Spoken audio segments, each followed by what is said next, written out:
Kumusta, magandang araw po sa ating lahat mga ka-farmers, mga ka-viewers from Luzon, Visayas at Mindanao, pati sa abroad at ibang bansa. So sa araw ito, share lang po namin sa inyo ang mga kaganapan, no?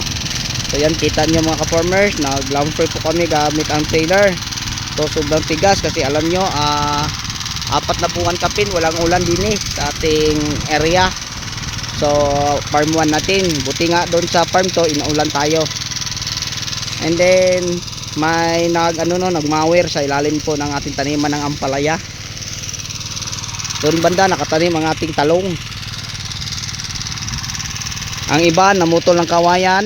Yun po ang aming ginagawa ngayon. Ang iba nagmawer sa taniman ng ampalaya, and then naglamprey para tataniman po din natin ng ampalaya. So ganito kalaki, sobrang tigas ang lupa.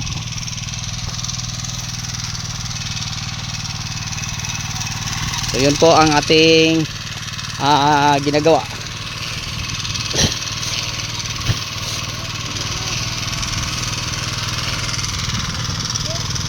Kare dire oh.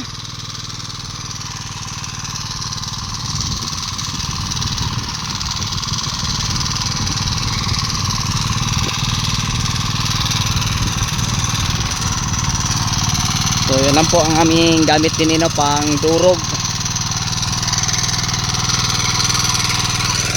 Sobrang tigas.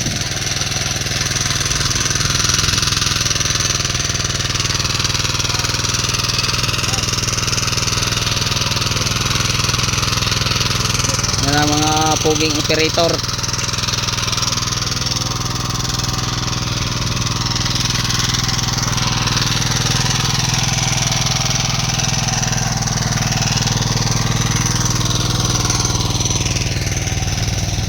Yan ang papaya natin na pinapaliligan ng tubig kahapon. Tuyo din sa sobrang init yung lupa. Kita nyo ang bitak. Pag malaglag ang pera natin dyan sa hindi na makukuha. So ngayon mga ka-farmers, share ko lang po sa inyo, may sprinkler kami din yun po ang aming ginagamit pang basa sa lupa, no, para madurog ng maayos. Ayan, ipapagana namin ngayon,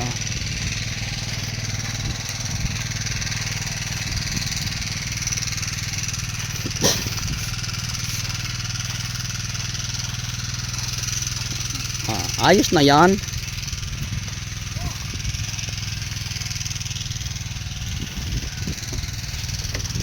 Kusog naman kayo na.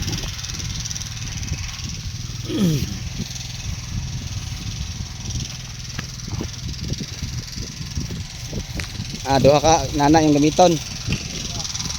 Pwede na nga. Yan, may sprinkler kami,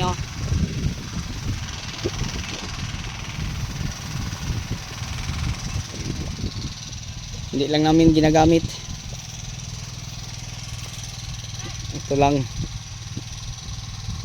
Okay, so siguro yun lang may share at may bahagi ko sa inyo, no, sa mga ginagawa namin sa araw ito. Ang iba naglamprey, ang iba nagbasa sa ilalamprey na tataniman ng ampalaya, and then ang iba nagmawer sa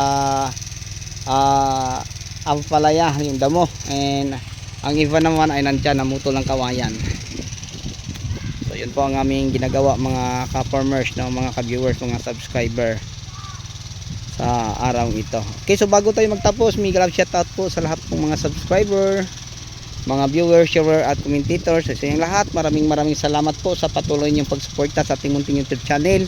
So abangan nyo sa 15, no, may interview po tayo, kasama po natin si Idol Buddy Canciano at saka yung guest niya na mga foreigner, galing sa ibang bansa. Sila ang makasama natin sa May 15.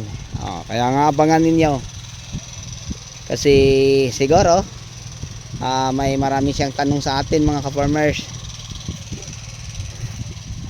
patungkol sa pag-aalaga po ng mga pananim. So ito ang aming mga pananim, kahit sobrang init na ating nararamdaman sa ating area, nanatili pa ring maberde, no, at luntian ang mga dahon sa ating talong.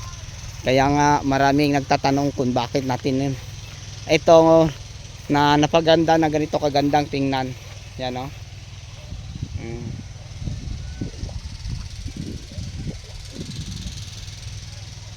So yun lang siguro ang may share at may bahagi ko sa inyo sa araw ito. Hanggang dito na lang po. Maraming salamat. Bye bye and God bless.